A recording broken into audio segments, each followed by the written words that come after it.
श्री गणेशाय नमः। श्री जानकी वल्लभ विजयते। सुंदरकांड के 57वें दोहे से शुरू करते हैं। बहुत ही उत्तम दोहा है। सुंदरकांड पूर्णता की ओर है। विनय न मानत जलधि जड़, गए 3 दिन बीती। बोले राम सुकोप तब, भय बिनु होई न प्रीति।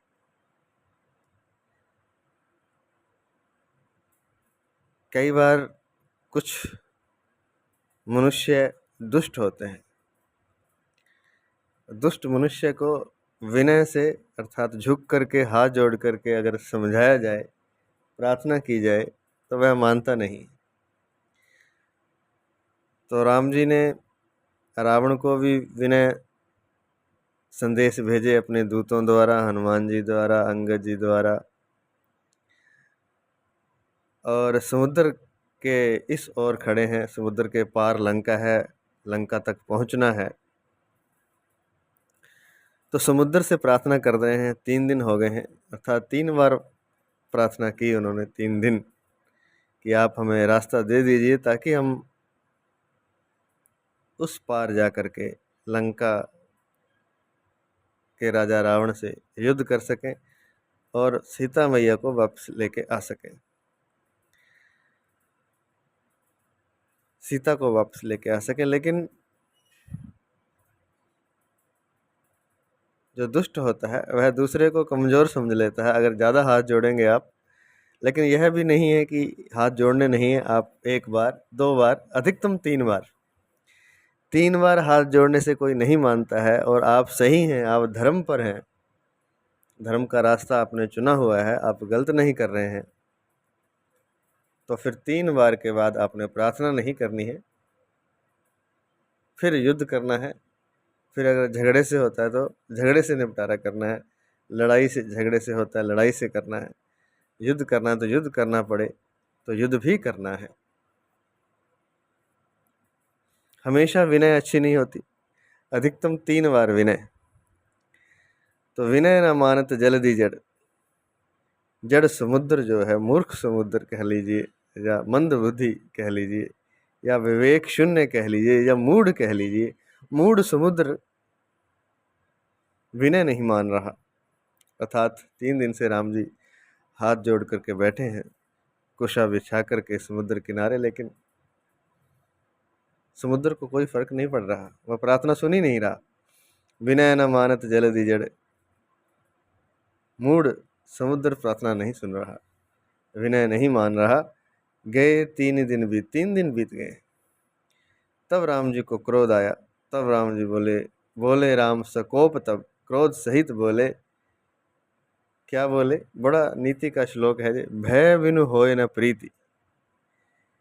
प्रेम भी अगर करना हो तो उसमें भी भय चाहिए, उसमें भी जब तक डर नहीं है तो आप जिससे प्रेम कर रहे हैं वह बदले में आपसे प्रेम नहीं करेगा, अगर उसको आपका भय नहीं है। यह बड़ी ही महत्वपूर्ण बात है। हमें लगता है कि हम जिससे प्रेम करते हैं तो उससे हम प्रेम ही करें, उसको कोई भय ना दिखाएं, कोई उसको कष्ट ना दें। तो मुख्यतः तो भय की बात है कि उसे कोई भय ना दिखाएं अपना, और उससे हम प्रेम करते रहें और बदले में हमें प्रेम मिलता रहेगा। लेकिन ऐसा नहीं होता है। तुलसीदास जी कहते हैं, राम जी से कहलवाया तुलसीदास जी ने कि भय बिनु होए न प्रीति। प्रीति भी अगर करनी हो, प्रेम भी अगर करना हो, तो भय जरूरी है। भगवान से हम प्रेम करेंगे अगर वो मृत्यु का भय ना हो, दुखों का भय ना हो, बुढ़ापे का भय ना हो, तीनों तापों का भय ना हो, दैविक, दैहिक, भौतिक तापा, इन तापों का अगर भय ना हो तो भगवान से कौन प्रेम करेगा? भगवान को तो भूल जाएंगे। अगर मृत्यु ना हो, अगर बुढ़ापा ना हो, अगर रोग ना हो, अगर भौतिक कोई दुख ना हो, शरीर भी स्वस्थ हो, पैसा भी खूब हो, बुढ़ापा भी ना आए, मृत्यु भी ना आए, सब कुछ ठीक हो, तो क्या हम परमात्मा से प्रेम करेंगे? कदापि नहीं करेंगे। इसलिए ईश्वर ने भय मनुष्य के भीतर इस संसार में, इस मृत्यु लोक में हर एक को भयभीत कर रखा है, या कहना चाहिए कि हर एक के भीतर भय को डाल रखा है। डर को हर एक मनुष्य के भीतर डाल रखा है। मुख्यतः तो वह है शरीर का नुकसान ना हो जाए, शरीर को कष्ट ना पहुंचे, बीमार ना हो, कोई दुर्घटना ना हो, अंग ठीक रहे, इसके धन ठीक रहे हमारे पास, हमारा जवानी, हमारा यौवन बना रहे, बुढ़ापा ना आए, मृत्यु ना आए। तो इस तरह के भय बने रहते हैं।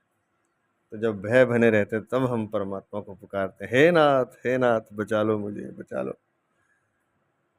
पाही माम त्राही माम। तो भय के बिना प्रीति नहीं होती है। यह बात आध्यात्मिक जगत में भी सत्य है और संसार में भी सत्य है। संसार में अगर बिना भय के किसी से प्रीति करेंगे तो वह प्रीति आपकी शून्य होने वाली है, उसका कोई प्रतिफल नहीं आने वाला है। इसको अपने रिश्तों पर जोड़ के देख सकते हैं, जिनसे भी आप प्रेम करते हैं, भाई बहन, मित्र, प्रेमी, प्रेमिका, सबसे, पत्नी आदि सबसे, बच्चा, पुत्र, सुत्र, सबसे अगर भय नहीं हो, सूक्ष्म भय चाहिए, छुपा हुआ भय चाहिए, ऊपर से दिखाने की आवश्यकता नहीं है, लेकिन एक सूक्ष्म भय आवश्यक है। प्रभु कहीं दिखाता नहीं है भय को, लेकिन एक सूक्ष्म भय सभी मनुष्यों के भीतर उसने डाला हुआ है। तो भय ना हो तो प्रीति नहीं होती। यही कह रहे हैं भगवान राम यहाँ पर समुद्र से। बोले राम सुकोप तब, भय बिनु होय न प्रीति, विनय न मानत जल्दी जड़ गए 3 दिन बीती। लक्ष्मण बाण सरासर आनु, हे लक्ष्मण मेरा बाण और धनुष ले आओ, सौ सौ बारदी विशिख करसानो। मैं सोख लूंगा इस समुद्र को अपने अग्निबाण से। सठ सन विनय कुटिल सन प्रीति, सहज कृपण सन सुंदर नीति। और फिर कहते हैं कि सठ सन विनय, जो मूर्ख होता है उसके आगे अगर आप विनय करेंगे, हाथा जोड़ी करेंगे, तो मूर्ख नहीं मानेगा। मूर्ख तो एक ही भाषा जानता है, जैसे पशु एक ही भाषा जानता है डंडे की, तो मूर्ख भी एक ही भाषा जानता है डंडे की। सठ सन विनय कुटिल सन प्रीति, और जो कुटिल है, जिसने अपने अंदर कपट को पहले ही धारण कर रखा है, उससे आप प्रेम करेंगे तो आपका प्रेम उसकी कुटिलता पर चलेगा नहीं। ऊपर ऊपर से दिखेगा कि आपसे वह प्रेम कर रहा है, लेकिन अगर वह कुटिल है, उसके भीतर कुटिलता है, कपट है, तो वह किसी से प्रेम नहीं करेगा, आपका प्रेम भी स्वीकार नहीं करेगा। ऊपर से स्वीकार कर लेगा, लेकिन भीतर से आपके प्रति कपट रखेगा। तो कुटिल सन प्रीति, कुटिल व्यक्ति से भी प्रेम नहीं किया जा सकता, जैसे कि मूर्ख से विनय नहीं की जा सकती। सठ सन विनय कुटिल सन प्रीति, सहज कृपण सन सुंदर नीति। और जो कंजूस हो उसको दान का आप समझाएं, वो तो पैसा देना नहीं चाहता, तो उसको उदारता की सुंदर नीति, उदारता का उपदेश कंजूस को अच्छा नहीं लगता। वह सुन लेगा, लेकिन उदारता उसके भीतर आएगी नहीं, दान की प्रवृत्ति उसके भीतर नहीं आएगी। तो सहज कृपण सन सुंदर नीति, ममता रत सन ज्ञान कहानी। और जिसको मोह है इस संसार से, अपने बच्चों से, संसार से, परिवार से, मोह में जो डूबा हुआ है, उसको आप ज्ञान की बातें बताओगे कि मोह छोड़ देना चाहिए, प्रेम करना चाहिए, अनकंडीशनल लव करना चाहिए, प्रेम सबसे करो और उस बदले में कुछ ना चाहो, मोह मत करो, अपना किसी को मत मानो। ऐसी ज्ञान की बातें करेंगे अगर उससे, तो क्या वह मान जाएगा? ममता में जो डूबा हुआ है, मोह में जो डूबा हुआ है, उसको ज्ञान की बात अच्छी नहीं लगती है। इसलिए गीता में भगवान श्री कृष्ण कहते हैं, यदा ते मोहो कलीलम बुद्धिर्व्यतितृष्टि ऋष्यति तदा गतासि निर्वेदम श्रोतव्य श्रुतस्य च।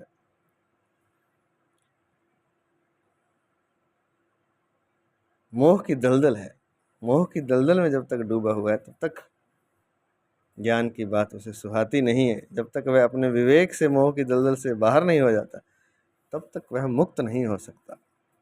यह गीता में लिखा, वही बात लिखी है यहाँ पर, ममता रत सन ज्ञान कहानी, अति लोभी सन वृत्ति बखानी।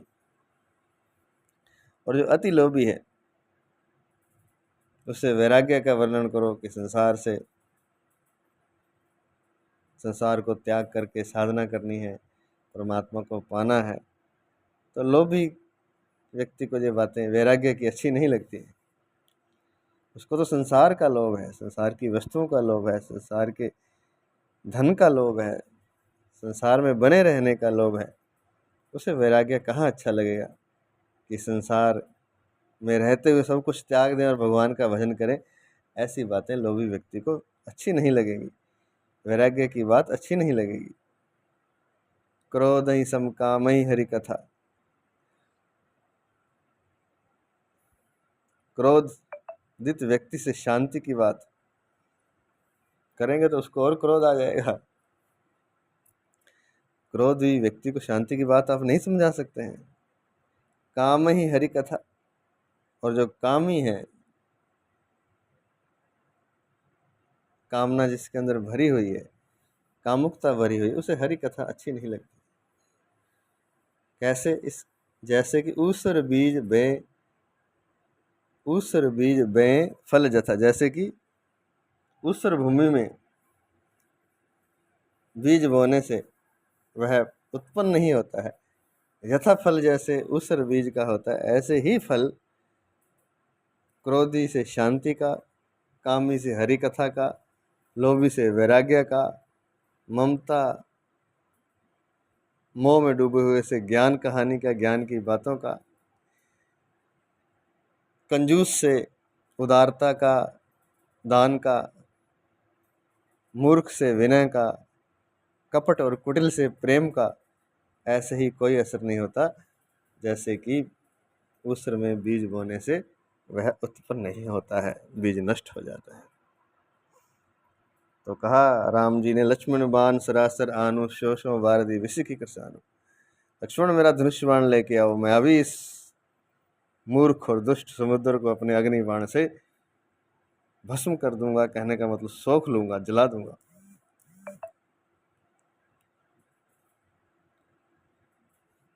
अस कही रघुपति चाप चढ़ावा, यह मत लक्ष्मण के मन भावा। क्योंकि लक्ष्मण जी तो पहले कह रहे थे कि विनय मत मान करी कीजिए, आप तो क्षत्रिय हो, सीधा धनुष बाण निकालिए। लेकिन राम जी ने कहा नहीं, एक बार सीधा ही युद्ध नहीं करना चाहिए, विनय करनी चाहिए, 1 बार 2 बार 3 बार तो करनी चाहिए कम से कम। तो जब राम जी ने धनुष पर चाप चढ़ाया तो लक्ष्मण को बड़ा अच्छा लगा, क्योंकि लक्ष्मण तो पहले ही चाहते थे कि ऐसा हो। संघाने प्रभु विसक कराला, उठी उदधि और अंतर ज्वाला। चाप बांध करके उन्होंने भयानक अग्निबाण का संधान किया। संधाने प्रभु राम जी ने संधान किया, विसिख कराला। विसिख मैंने बाण, कराल काल की तरह भयानक अग्निबाण का संधान किया। तब क्या हुआ? उठी उदधि और अंतर ज्वाला। तब जब उस भयंकर अग्नि बाण का संधान किया, तब संधान करते ही इतना असर हुआ कि समुद्र के हृदय में ज्वाला उठ गई, अर्थात समुद्र के हृदय में जलन होने लगी। उठी उदधि उर अंतर ज्वाला, मकर उर्ग जश गन अकुलाने। मगरमच्छ, मकर उर्ग पानी वाले सांप, झश मछलियाँ आदि के समूह व्याकुल हो गए, अकुला गए, क्योंकि समुद्र में जलन पैदा हो गई। उन्हें उस जलन से वो झुलसने लगे समुद्र के जीव।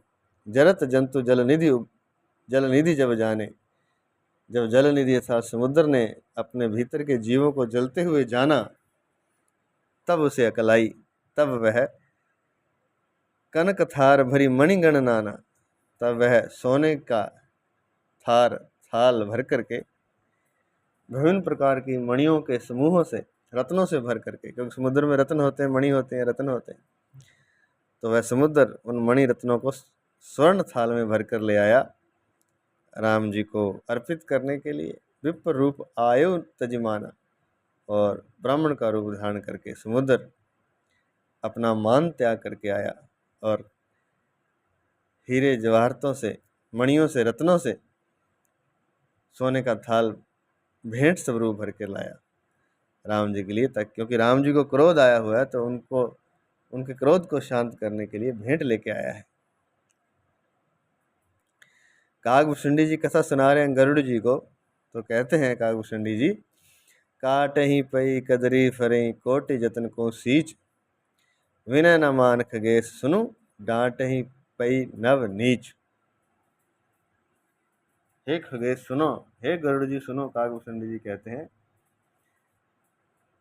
नीच विनय से नहीं मानता, विनय न मान खगेश सुनो, डांट ही पई नव नीच। वह डांटने पर ही वह नीच झुकता है, वह डांटने पर ही रास्ते से आता है। जो विनय नहीं जानता, विनय को नहीं समझता, उसके आगे विनय कोई असर नहीं करती, उसे तो डांटने पर ही, फटकारने पर ही वह झुकता है, अर्थात डंडे से ही झुकता है।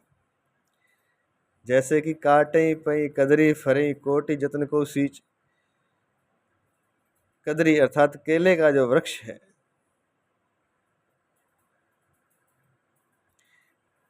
तो उसको अगर कोई पानी देता रहे बहुत ज़्यादा, नित्य पानी दे, तो उसमें फल नहीं आते हैं, उसको काटना पड़ता है। जब वो काटते हैं तभी वह फलती है, नहीं तो नहीं फलती, चाहे पानी जितना मर्जी दो। ऐसे ही जो दुष्ट व्यक्ति होता है, मूर्ख व्यक्ति होता है, उसके आगे विनय का कोई फायदा नहीं होता, उसको तो डांटना फटकारना पड़ता है। सवै सिंधु गई पद प्रभु केरे, क्षमो नाथ अब अवगुण मेरे। भयभीत सिंधु ने, समुद्र ने राम जी के चरण पकड़कर ये कहा,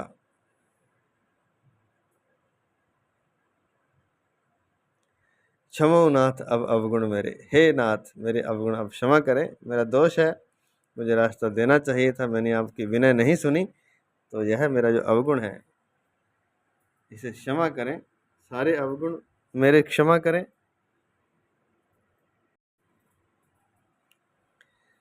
गगन समीर अनल जल धरणी, इनके नाथ सहज जड़ करनी। हे नाथ, गगन मैंने आकाश, समीर मैंने वायु, अनल मैंने अग्नि, जल मैंने जल, धरणी मैंने पृथ्वी। कहते हैं कि इनके नाथ सहज जड़ करनी, ये स्वभाव से ही जड़ है, ये स्वभाव से ही मूड है, जड़ है अर्थात। तो इनके नाथ सहज जड़ करनी, जिसमें कि जल अर्थात समुद्र में भी शामिल हूँ, तो हम सहज ही जड़ बुद्धि होते हैं, इसलिए आप मेरे अवगुण क्षमा कीजिए, क्योंकि पृथ्वी जल अग्नि वायु आकाश ये सहज ही जड़ होते हैं। तब प्रेरित माया उपजाए, सृष्टि हेतु सब ग्रंथ निगाए। आपकी प्रेरणा से ही पृथ्वी जल अग्नि वायु जो जड़ तत्व हैं वे पैदा हुए हैं, और सृष्टि हेतु आपने इनको पैदा की है, सब ग्रंथों में लिखा है।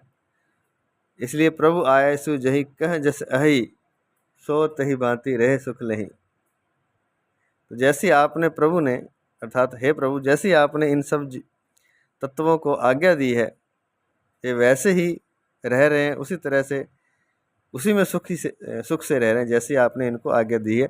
अर्थात आपने पृथ्वी जल अग्नि वायु आकाश को जड़ रहने की आज्ञा दी है, तो ये उसी भांति जड़ रहकर ही सारा कार्य कर रहे हैं, सुख से रह रहे हैं, अर्थात इनका दोष नहीं है। कहने का तात्पर्य ये है कि समुद्र कहना चाहता है कि मेरा दोष नहीं है, हम तो जन्म से ही जड़ हैं, सहज ही जड़ हैं। इसके आगे हम